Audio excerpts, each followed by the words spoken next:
동아시아에 있는 옛날에는 구소련에 속해 있다가 독립한 이 카자흐스탄에서 미인 대회가 열렸습니다. 4,000대 1 경쟁 끝에 2명의 여성이 드디어 결승에 진출하게 됩니다.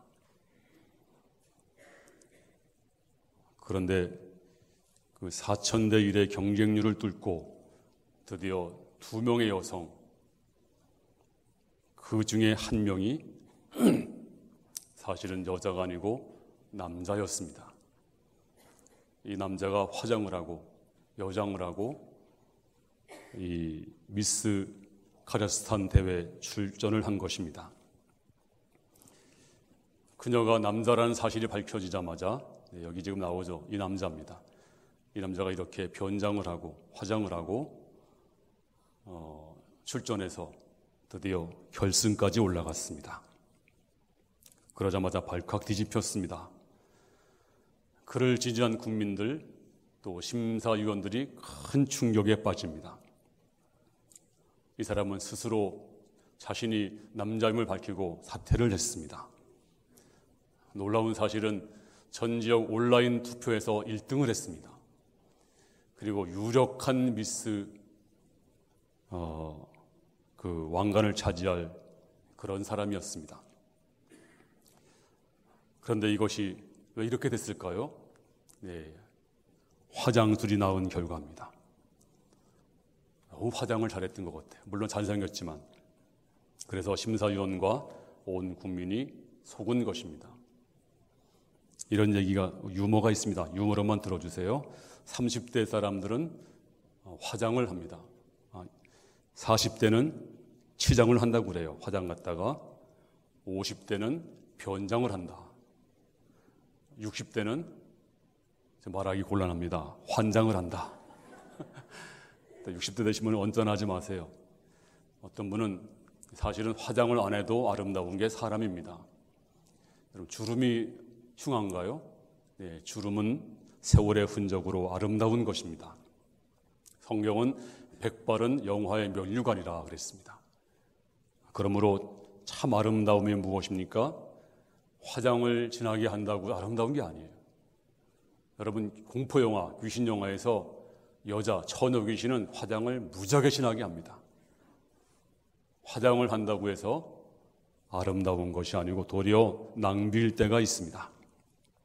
전 그래서 오늘 낭비에 대해서 말씀을 드리겠습니다. 사실 절약은 성경적인 미덕입니다. 성경은 전략을 가르칩니다. 그래서 예수님께서 5,000명을 먹이신 다음에도 남는 것이 없이 다 거두게 하라, 그렇게 말씀했습니다. 요한 칼빈은 저축의 정신, 전략의 정신은 기독교인의 근본 정신이다, 그렇게 가르쳤습니다. 성경의 성령의 열매 중에서도 맨 마지막이 절제입니다. 그래서 기독교 절제회라는 단체도 있습니다. 성경은 우리가 절제하라고 가르칩니다. 하지만 모든 게 다 원칙대로 하는 것이 아니죠. 다 원칙만 있으면, 물론 우리가 하나님 말씀만은 원칙으로 해야 됩니다. 그런데 모든 게 또 예외가 존재합니다. 우리가 원칙적으로 그냥 되게 되면 사회가 경직화되고 율법화됩니다. 때로 진리가 아닌 것은 융통성이 있을 때가 있습니다. 그런 의미에서 낭비가 미덕일 수가 있습니다. 옛날에 저는 어릴 때만 하더라도 저축을 강조했습니다. 저축왕, 말마다 저축. 그런데 지금은 소비를 잘해야 경제가 돌아간다고 합니다. 우리나라가 얼마 전에 IMF를 겪었습니다. 그때 김대중 대통령께서 이 IMF에서 건진 그 정책이 바로 소비 촉진 정책이었다고 합니다. 나라 살리기 위해서 특단의 조치를 내렸는데 여러분 잘 아시는 것처럼 카드를 많이 발행했습니다. 길거리에서도 애들에게도 카드를 막 발행해서 카드를 많이 써라, 소비를 많이 해라, 좀 남발을 했습니다.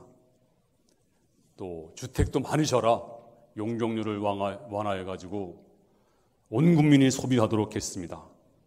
물론 부작용이 엄청났습니다. 그런데도 경기는 살아나서 우리가 IMF를 단기간에 벗어나는 그런 나라가 되었습니다. 요즘 우리는 소득주도 성장이라 그런 말을 자주 듣습니다. 소득주도 성장에 반대되는 개념은 이윤주도 성장입니다. 이윤주도 성장이 뭐냐면 기업에게 세금도 덜 내게 하고 특혜를 많이 주고 기업하기 좋은 나라를 만드는 것. 자, 그래서 회사가 돈을 벌면, 회사가 잘 되면 인력 채용도 많이 하고 신규 인력도 많이 뽑고 또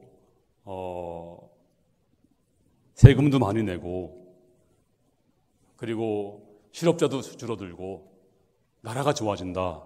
그런 이론입니다. 지난 보수 정권 10년이 그런 정책을 썼습니다. 대기업은 돈을 많이 벌었습니다. 근데 문제는 대기업이 신규 채용을 하지 않는다는 것입니다. 오히려 중소기업이 그 인력의 80%를 채용했다는 것입니다. 그래서 물론 성과도 있었지만 이번 정부는 아니다. 소득 주도 성장을 해야 되겠다. 그래서 정규직을 많이 만들었습니다. 그리고 공무원도 많이 뽑았습니다. 왜냐하면 지금 젊은이들이 결혼을 못 하잖아요. 결혼을 포기하는 젊은이들이 많이 생기니까 질 좋은 직장을 만들어주면 공무원 얼마나 좋아요. 결혼하게 되고 또 결혼하게 되니까 웨딩업체가 잘 되고 또 아기를 낳으니까 유아용품이 잘 되고 그리고 서민들도 최저 생활비를 올려주어가지고 소비를 많이 하게 되고 저들이 소비하는 건 주로 어디 가서 무슨 보석을 사고 무슨 큰 식당들 먹는 게 아니고 작은 식당들, 작은 가게들 거기 소비를 많이 하니까 경제가 돌아가고 또 일반 서민도 월급을 많이 올려줘서 소비하게 만들면 그러면 물건도 많이 팔리고 또 공장도 많이 돌아가고 그래서 나라 전체가 잘 된다는 이론인데 이것도 또 얼마나 문제가 많습니까? 얼마나 또 지금 공격을 많이 받고 있는데 나름대로 다 장점도 있고 단점도 있습니다. 문제는 소비를 많이 하는 것이 경제를 살린다. 이게 전체적으로 많은 학자들이 그렇게 주장을 하고 있습니다. 소비가 나쁜 것만은 아닙니다. 아름다운 낭비도 있습니다. 예컨대 정말 사랑하는 부부가 근검절약을 했습니다. 그런데 정말로 잘 살았는데 그런데 남편이 보니까 아내 생일날 아내가 너무 사랑스럽고 불쌍하고 안쓰러워서 생일날 아주 근사한 레스토랑에 가서 아주 비싼 음식을 사주면서 거기서 아주 로맨틱한 분위기에서 아주 좋은 음식을 먹었습니다. 자, 이것이 낭비일까요? 아니면 허비일까요? 아니면 뭘까요? 혹시 여러분께서 그건 낭비야. 그렇게 말씀하신 분이 계신다면 아마도 그 부분은 문제가 조금 있을 거예요. 굳이 말한다면 이것은 아름다운 낭비다. 이렇게 부르고 싶습니다. 오늘 본문은 이렇게 시작됩니다. 1절에 이틀이 지나면 유월절과 무교절이라 대제사장들과 서기관들이 예수를 흉계로 잡아 죽일 방도를 구하며 이제 유대인의 명절 추석과 같은 최대 명절이 다가옵니다. 그런데 그 당시 사회를 대표하던 서기관들 또 대제사장들이 예수를 어떻게 죽일까? 죽일 방도를 연구하고 있었습니다. 이제 죽음의 그림자가 예수님을 향해서 한 걸음 한 걸음 다가옵니다. 바로 그 시간에 예수님은 베다니에 있는 나병 환자 시몬의 집에서 식사를 하고 있었습니다. 바로 그 시간에 일어난 일입니다. 3절에 보니까 예수께서 베다니 나병 환자 시몬의 집에서 식사하실 때 한 여자가 매우 값진 향유 곧 순전한 나드 한 옥합을 가지고 와서 그 옥합을 깨뜨려 예수의 머리에 부으니 식사 중에 한 여자가 오더니 갑자기 예수님의 머리 위에 향유를 부었습니다. 자, 요한복음은 이 여인을 가리켜서 이렇게 말씀해 주고 있습니다. 3절에 마리아는 지극히 비싼 향유 곧 순전한 나드 한 근을 가져다가 예수의 발에 붓고 자기 머리털로 그의 발을 닦으니 향유 냄새가 집에 가득하더라 하고 그 여인의 실명을 기록합니다. 바로 그 여자가 마리아입니다. 7 사기 들렸던 마리아, 주님이 그를 고쳐주었습니다. 그리고 그 여인이 자기 머리털로 예수님의 발을 씻었습니다. 상상이 가시나요? 여인이 머리털로 발을 씻는다. 우리나라 문화로는 이해가 되지 않습니다. 그냥 최고의 경의 표시입니다. 이제 그 집에 향유 냄새가 가득했다라고 했습니다.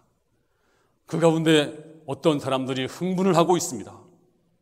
오늘 5절에 어떤 사람들이 화를 내어 서로 말하되 어찌하여 이 향유를 허비하는가?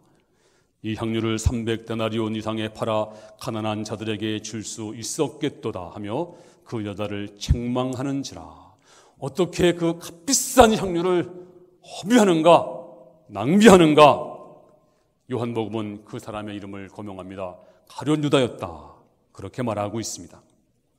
근데 그의 말은 상당한 일리가 있습니다.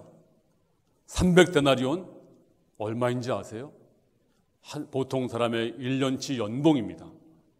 약 3천만 원에서 5천만 원 정도 되는 거금이었습니다. 이거 가지고 가난한 사람을 얼마든지 도울 수 있는데 지금 이 순간에 가난한 사람이 그야말로 배를 움켜쥐고 굶고 고통 중에 있는데 어떻게 이 비싼 향유를 단번에 허비하는가? 이 얼마나 설득력이 있습니까? 하지만 예수님은 그 사람의 밑바탕에 동기를 보았습니다. 그리고 유다를 칭찬하지 않았습니다. 오히려 이 여인을 칭찬했습니다. 오늘 6절 말씀에 보니까 예수께서 이르시되 가만두라 너희가 어찌하여 그를 괴롭게 하느냐 그가 내게 좋은 일을 하였느니라. 그녀가 내게 좋은 일을 하였느니라. 원문에 보면 아름다운 일을 하였느니라. 저것은 낭비가 아니야. 아름다운 일이야. 아름다운 낭비야. 자, 주님께서 이 낭비 사건을 아름답다라고 했습니다. 왜 그랬을까요? 바로 그 행동에는 첫째는 아름다운 동기가 있었습니다. 아름다운 동기, 어떤 동기일까요? 바로 사랑의 동기였습니다. 주님께서 그를 불쌍히 여겨서 그의 모든 귀신을 쫓아내시고 그에게 새로운 삶을 주었습니다. 이 여인은 예수님을 정말로 감사했고 진심으로 사랑했습니다. 그래서 향유가 아깝지 않았습니다. 사랑은 언제나 계산을 초월합니다. 사랑에 빠른 사람 카운트하는 거 봤어요? 계산하는 거 봤어요? 만약에 계산한다면 참으로 사랑하지 않는다는 증거일 것입니다. 사랑하는 사람과 함께 있는 시간 아깝던가요? 아까우면 사랑하는 것이 아닙니다. 사랑하는 사람에게 물건과 그 어떤 걸 소비해도 아깝지 않습니다. 아까우면 그것은 사랑이 아닙니다. 사랑은 눈을 멀게 합니다. 콩깍지란 말 쓰잖아요. 그래서 사랑은 참 이상합니다. 그래서 사랑하는 사람의 뇌파를 검사하면 정신병자 뇌파하고 똑같대요. 뭔가 잘못되어 있습니다. 사랑은 눈을 멀게 합니다. 사랑은 맹목적으로 만듭니다. 사랑은 모든 대가를 초월합니다. 이제 유다가 말합니다. 아니 그 많은 300데나리온 이게 적은 돈이야. 얼마나 많은 사람을 구제할 수 있는데 이것은 얼마나 합리적인 말입니까? 요한복음 12장 6절에는 이렇게 그의 동기를 말씀해주고 있습니다. 이렇게 말하면 가난한 자들을 생각함이 아니요 그는 도둑이라 돈깨를 맞고 거기 넣는 것을 훔쳐감이라. 그가 도둑이었다. 사실은 그에게 다른 동기가 있었습니다. 겉으로는 아는 척하지만 그 마음속은 다른 동기였습니다. 우리가 성경에서 가장 유명한 사랑장이 고린도전서 13장입니다. 이걸 가리켜서 사랑에 대해 서사시라고 부릅니다. 네가 천사의 말을 할지라도 네가 논리적이고 설득력 있는 말을 할지라도 사랑이 없으면 nothing, 그건 아무것도 아니야. 네가 모든 지식을 알고 모든 비밀을 다 안다고 할지라도 그 동기가 사랑이 아니면 그것도 아무것도 아니고, 네가 네 목숨을 숨겨는 데 내어주고 내 목숨을 내어준다고 해도 그 동기가 사랑이 아니었다면 그것은 아무것도 아니다. 네가 모든 걸 다 구제해도 네 마음의 동기가 사랑이 아니면 그건 아무것도 아니다. 그러므로 사랑의 동기는 아름다운 것이다.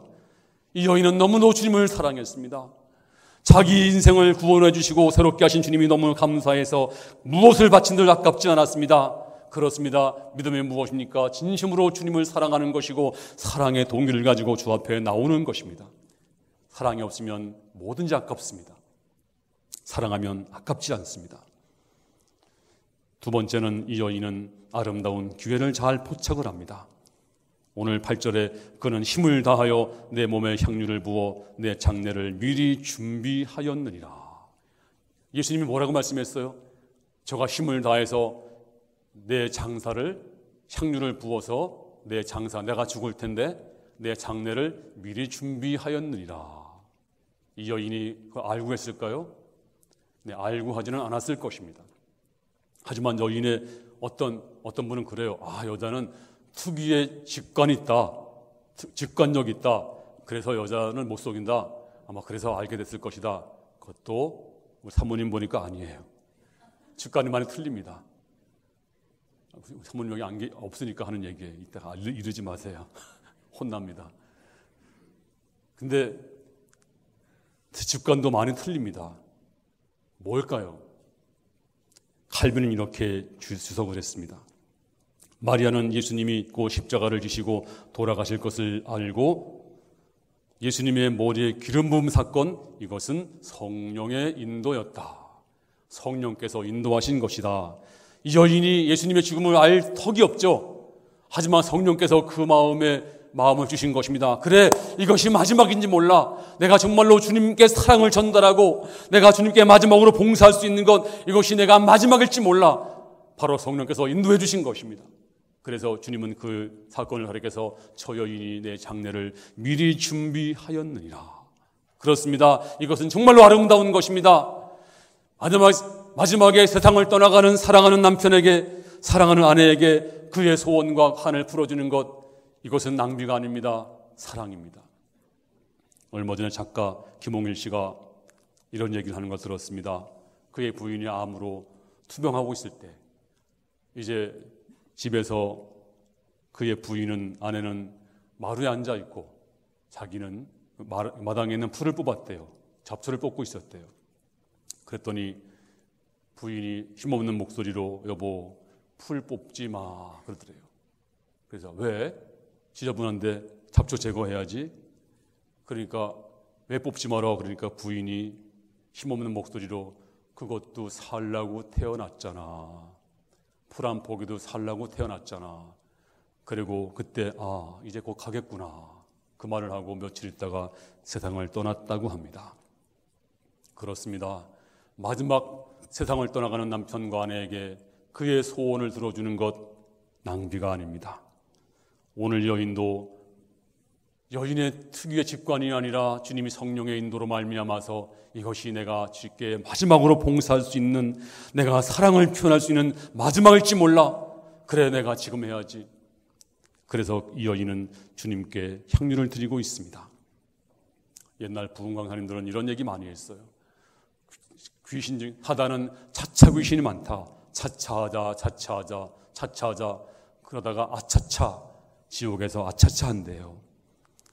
할 수 있을 때 해야 됩니다. 기회는 지나가는 것입니다. 이 여인은 기회를 잘 포착했습니다. 그리고 성령의 인도에 따라서 정말로 사랑을 표현했습니다. 주께서 말씀하시기를 이것은 아름다운 일이다. 이것은 낭비가 아니고 아름다운 낭비다. 주님이 그를 칭찬하신 것입니다. 이제 마지막으로 그것은 이 여인의 아름다운 최선이었습니다. 자, 이 여인이 내가 어떻게 주님을 기쁘게 할까? 내게 새로운 인생 주신 주님, 나를 고쳐주신 주님을 어떻게 내가 보답할까? 돈은 내게 없지. 포기했습니까? 아닙니다. 내가 말로 할 수 있을까? 말 주변도 없습니다. 내가 뭘 가지고 있을까? 그래, 맞아. 아마도 장롱 깊숙하게 있었던 이 옥합이 생각이 났을 것입니다. 아마도 이 옥합은 대대로 내려왔던 갑오일지 모릅니다. 아니면 부모가 결혼 준비로 준비한 것인지도 모릅니다. 이제 여인은 이 옥합을 가지고 나왔습니다. 옥합 깨는 방법도 세 가지가 있습니다. 첫 번째는 꼭대기만 살짝 따가지고서 살짝만 붓는 것입니다.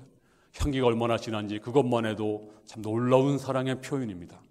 아니면 한 절반 정도 부을 수가 있습니다. 이것만 해도 얼마나 큰 사랑입니까? 그런데 결정적인 순간에 결정적으로 단 한 사람을 위해서, 단 하나의 대상을 위해서 향유 쓸 때는 전체를 그 꼭다리를 다 깨뜨려 버립니다. 그리고 그 옥합은 다른 목적으로는 다시는 쓰여지지 않습니다. 오직 한 분, 오직 한 목적, 오직 한 사람을 위해서, 다른 목적이 아니고 한 목적을 위해서 쓰여질 때 그 향유는 완전히 깨어지는 것입니다. 이 여인은 바로 그렇게 드린 것입니다. 그렇게 드린 것입니다. 주께서 말씀하시기를 그가 힘을 다하여 내 몸에 향유를 부어 내 장례를 준비하였느니라. 저가 힘을 다하여, 정말로 힘을 다하여, 힘을 다했습니다. 힘을 다했습니다. 그리고 자신의 모든 걸 다 깨뜨리고 최선을 주께 드린 것을 볼 수가 있습니다. 바로 이 시간 주님은 자신을 깨뜨릴 준비를 하고 있습니다. 십자가에서 자신을 깨뜨려 피 흘리시고 죽으실 시간이 다가오고 있습니다. 그리고 우리 주님은 이제 장례를 준비하십니다. 주님이 자신을 깨뜨릴 때 그로 말미암아 우리가 구원받고 영원한 영생이 우리에게 왔습니다. 믿음이 무엇입니까? 믿음은 깨뜨리는 것입니다. 옥합이 깨어지고 향유가 가득한 것처럼 주님이 자신을 깨뜨리고 피 흘리고 우리를 구원하신 것처럼 사도 바울도 말하기를 내가 나를 쳐서 복종하게 한다라고 했습니다. 성경에는 깨어지지 않은 사람을 쓴 적이 없습니다. 사람은 깨어진 것은 버리지만 하나님은 깨어진 사람만 쓰십니다. 하나님은 철저하게 깨뜨리십니다. 그래서 성경에 보면 깨어진 사람, 철저하게 깨어진 사람만 쓰는데 이사야도 깨어진 다음에 말하기를 화로다 나여 망하게 되었도다. 사도 바울도 나는 죄인 중에 괴순이라. 베드로도 깨어진 후에 주여 나를 떠나소서 나는 죄인으로소이다. 또 사사기에 보니까 이제 항아리가 깨어지니까 횃불이 나와서 미디안 족속을 전부 이길 수가 있었습니다. 반석이 깨어지니까 물이 나왔습니다. 하나님이 저도 깨어주었습니다. 저도 어렵게 살지 않았습니다. 근데 한순간에 갑자기 차비가 없고 토큰이 없고 버스비가 없고 먹을 것이 없고 3일간 굶은 적이 있었습니다. 너무너무 배고파서 현기증이 나고 영양실조가 걸리고 그런데도 저는 누구에게 손 벌린 적이 없습니다. 주님만 바라보고 살았는데 3일 굶고 교회에 가서 기도하다가 주의 음성을 들었습니다. 얼마나 눈물이 나는지 길을 가다가도 눈물이 나고 밥을 먹어도 눈물이 나고 감사가 나오고 그리고 하나님 저를 깨뜨리기 시작하는데 철저하게 아주 밑바닥까지 깨뜨려서 제가 낮아지고 겸손해졌던 기억이 납니다. 그렇습니다. 하나님은 깨어진 사람만 쓰십니다. 아직 안 깨어졌습니까? 깨어져야 됩니다. 깨어져서 빚어 만들어 다시 만들어 주시는 것입니다. 오늘 여러분도 내 자신 안 깨어진 것이 무엇인가? 내 존재, 내 만족, 내 야망 모든 거 다 주께 드리고 주여 이제 내가 깨어집니다. 나를 사용해 주시옵소서. 내가 깨어집니다. 안 깨어지면 섭섭합니다. 시험 듭니다. 깨어진 사람은 섭섭할 게 없어요. 깨어진 사람은 시험 들 일이 없습니다. 내가 죽었는데 죽은 사람은 누가 뭐래도 아무런 반응이 없습니다. 죽어있는 사람은 몸에다가 누가 칼로 상처를 내도 아무런 비명을 내지 않습니다. 죽었으니까요. 안 죽으니까 소리를 내는 것입니다. 안 죽으니까 화가 나는 것입니다. 안 죽으니까 성질 내는 것입니다. 주여 나는 깨졌습니다. 나를 죽여주옵소서. 이제 죽을 때 내 몸에서 향기가 나는 것입니다. 생수가 쏟아나는 것입니다. 주님이 사용하시는 것입니다. 오늘 여러분께 기도되면 주여 나를 깨뜨려 주시옵소서. 나를 빚어 만들어 주시옵소서. 이제 그 마리아의 놀라운 헌신이 내 헌신 되게 하여 주시옵소서. 오늘 주 앞에 기도하시면서 나아가는 모든 성도들 수 있기를 주님의 이름으로 축원합니다.